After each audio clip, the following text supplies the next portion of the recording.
Lagay dyan kung saan tinransfer sa bawat agency. Pag sinabi mo kasing savings, transfers from each agency na transfer ang savings ng bawat isang ahensya, pupunta ngayon sa overall savings, and then yung overall savings, it's a transfer to. May magic ang kamay ni Mami. Isa mo sa dibdib ko. Kumagaan ng tubig. Madam Speaker,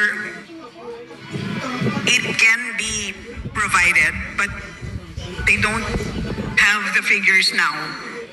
Madam Speaker, yun po yung point ko. Bakit nawawala yung report ng overall savings?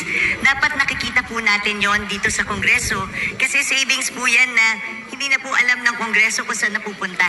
And it's part of our obligation to know where these savings are.